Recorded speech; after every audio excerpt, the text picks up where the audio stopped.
Olá, seja bem-vindo ao canal Pensamento Crítico. Hoje, neste vídeo, eu quero refletir com você como escolher em quem votar nas eleições deste ano.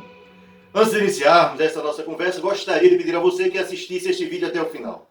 Peço também que se inscreva no canal, dê aquele joinha e compartilhe este vídeo com os seus amigos. Fazendo isso, você nos ajuda a chegar a mais pessoas. Iniciamos hoje o primeiro vídeo da série Mudando o Brasil. Nesta série apresentaremos algumas propostas para mudar o Brasil, sempre na perspectiva de combate à desigualdade, à fome e à injustiça social. Propostas que, claro, não são minhas, mas foram construídas coletivamente no debate dos setores organizados da sociedade. No vídeo passado, perguntamos o que levaria você a votar no atual presidente. Mas hoje, a pergunta é: como escolher em quem votar nas eleições deste ano? Responder esta pergunta é fundamental e faz parte do debate político atual. Eles podem ser muitos, mas vou falar dos meus. Eu já participei como eleitor de diversas eleições. A primeira foi em 82. Nesta época não votávamos para presidente da República e ainda vivíamos, sob um regime militar, embora caminhando para a redemocratização do país. A eleição de 1982 era a oportunidade que nós tínhamos para fortalecer o campo democrático, elegendo deputados, senadores, governadores contrários à ditadura, que defendessem as eleições diretas para presidente e a realização de uma nova constituinte. Dentro do chamado campo democrático, tínhamos desde comunistas até liberais que no futuro viriam a formar partidos defensores do neoliberalismo, como é o caso do PSDB. O fato é que tínhamos um inimigo em comum, o governo militar, e uma causa comum: restaurar a democracia no país. Eu nunca tive dúvidas em quem votar. Aos meus 18 anos, em Pernambuco, votei contra os candidatos da ditadura civil-militar.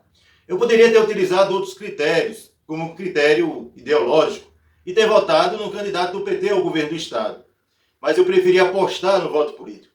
Não cabe aqui analisar que voto seria o mais acertado, porque cada critério tem o seu próprio sentido. Nas próximas eleições, precisamos definir que critérios utilizar para escolher o próximo presidente da República. Eu vou elencar aqui alguns critérios que tenho percebido fazer parte da opinião pública, mas antes eu peço a você que fique conosco até o final do vídeo e depois faça um comentário sobre o que você achou, pois a sua opinião é muito importante para nós. O primeiro critério é aquele que predominou na eleição passada. Os temas morais, como a questão do aborto, o consumo de drogas, a questão da sexualidade e o voto contra a corrupção do PT e do Lula. Bom, após 4 anos, os temas morais eles não influenciaram em nada na vida da população, principalmente a população mais vulnerável socialmente.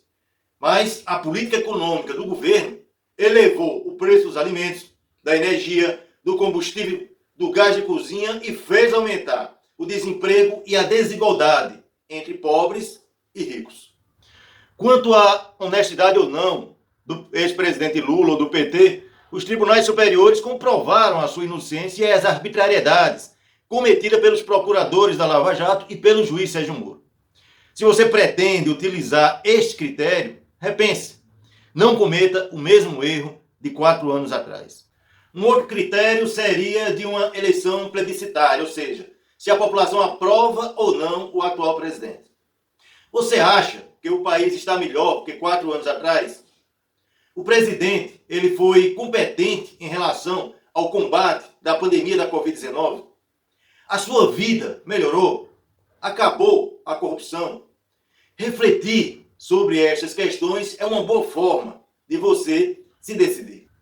Um outro critério seria a defesa da democracia, do direito que todos têm de se expressar, de se organizar, de votar e ser votado, de lutar por seus direitos sem o receio de ser preso ou pior, de ser torturado ou morto. Durante os 4 anos de seu mandato, o presidente ameaçou a democracia e defendeu a instalação de uma ditadura no Brasil. Estes eleitores temem que a vitória do atual presidente represente uma autorização à instalação de um regime fascista no país. Por fim, pelo menos na minha lista, o critério da vida real. Da falta de um teto para se esconder do mau tempo e da insegurança. Da falta de comida num prato para alimentar-se e alimentar os seus filhos. Da falta de um salário no final do mês porque a empresa em que trabalhava fechou ou teve que reduzir o quadro de pessoal. Da falta de perspectiva de futuro para si e para a sua família. porque a situação econômica e social do país está piorando. A solução para tais problemas passa pela adoção de medidas econômicas e políticas constantes em um programa de governo que deverá ser apresentado pelos candidatos. Esse, com certeza, é o critério mais racional, mas também o menos utilizado pelo eleitor na hora de votar. Infelizmente, o critério emotivo e subjetivo, ele é o mais utilizado. O carisma do candidato, o quanto o eleitor se identifica com o candidato, o quanto o candidato passa de confiança ao eleitor, vale mais do que o seu programa de governo. E por esse candidato, mesmo não conhecendo o seu programa, o eleitor vai defendê-lo durante toda a campanha eleitoral. Bom, mas o meu papel aqui é fazer um debate racional do processo eleitoral e, se possível, ajudá-lo, a decidir-se usando mais o cérebro do que o coração. Dos 4 critérios que citei nestas eleições, eu utilizaria os 3 últimos. Eu acho que esta eleição é uma eleição plebiscitária, pois o atual presidente ele está se candidatando à reeleição e não consigo ver nos últimos 4 anos nenhum motivo para dar-lhes um novo mandato. Acho que é uma eleição em defesa da democracia, pois o atual presidente ameaça constantemente as instituições democráticas, estimulando suas bases a realizar atos antidemocráticos. Acho também que é uma eleição programática e que é necessária e urgente a mudança da política econômica adotada desde o governo Temer, com a retirada de direitos sociais e trabalhistas, além da privatização das empresas estatais, entre outras ações. Este último critério sempre estará presente nos processos eleitorais nacionais e embora, nos 2 campos existam graus diferentes de aplicação da política econômica, a disputa entre neoliberais e desenvolvimentistas sempre estará presente.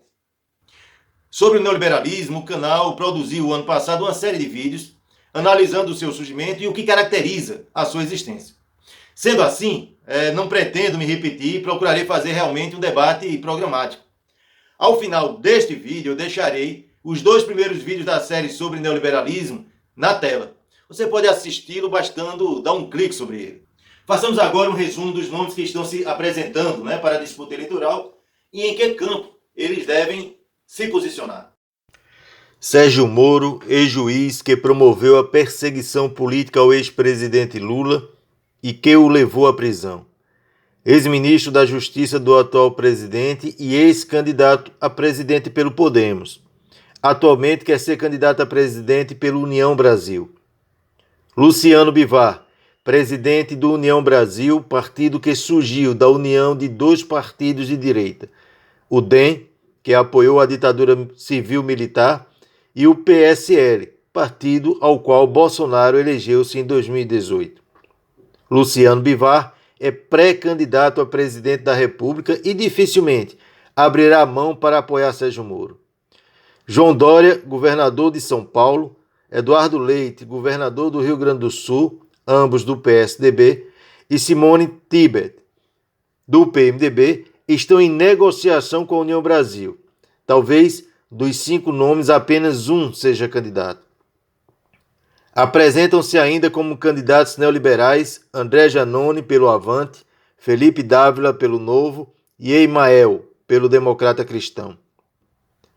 Jair Bolsonaro, atual presidente, sairá candidato pelo PL, com o apoio do PP, PR, PSC e PTB.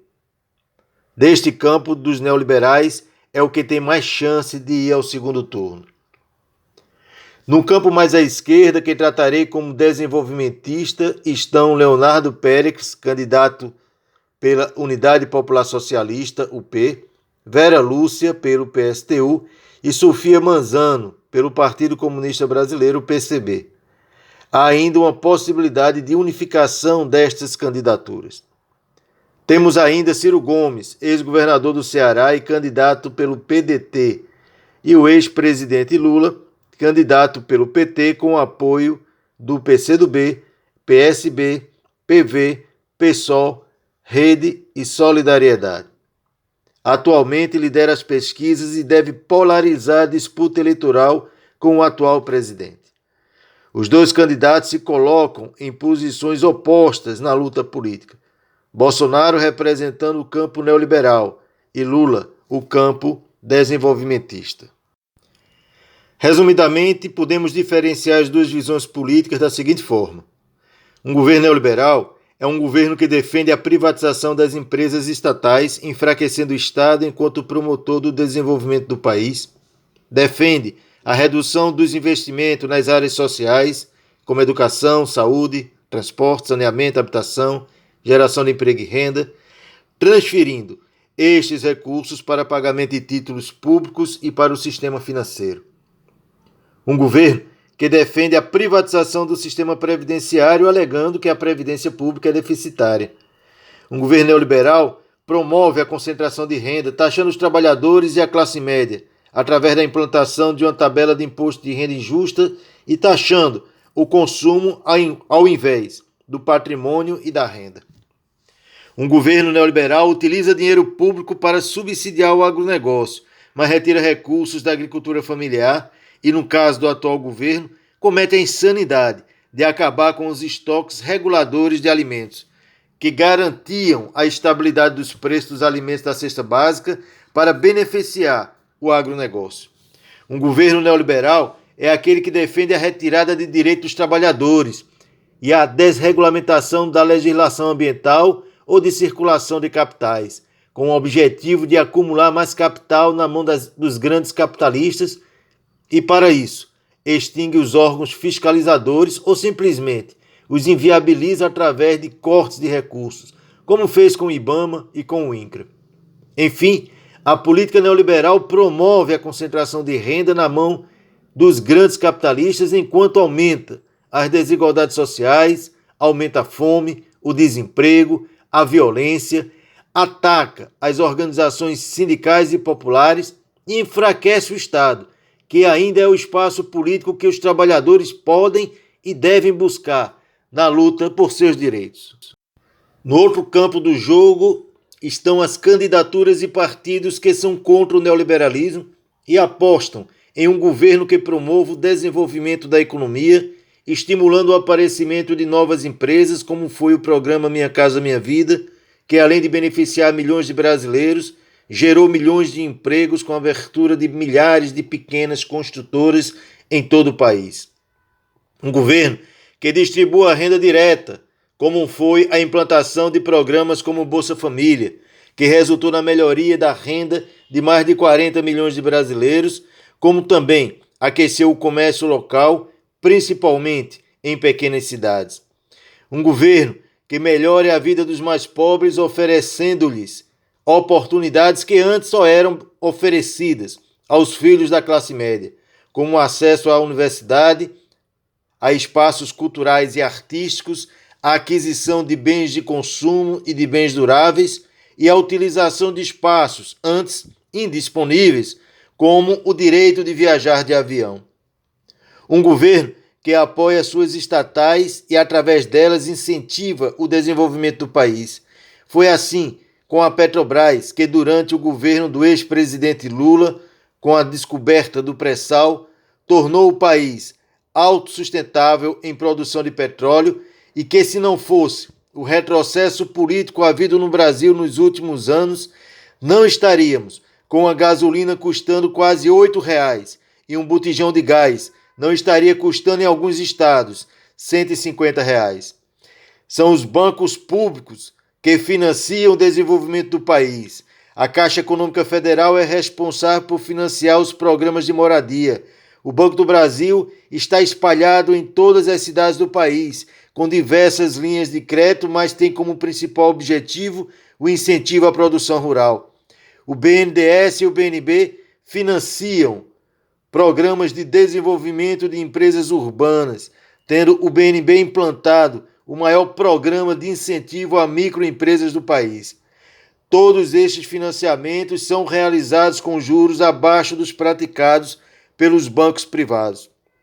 Aliás, as taxas de juros do Brasil estão entre as maiores do mundo. Sem bancos públicos, não se pode pensar em desenvolvimento nacional. Não esqueçamos o papel importante destes bancos para programas sociais como o Bolsa Família, pagamento de aposentadorias, entre outros, e a importância destes pagamentos para o comércio e desenvolvimento local. Bom, eu não vou mais me prolongar, senão este vídeo ficará muito longo.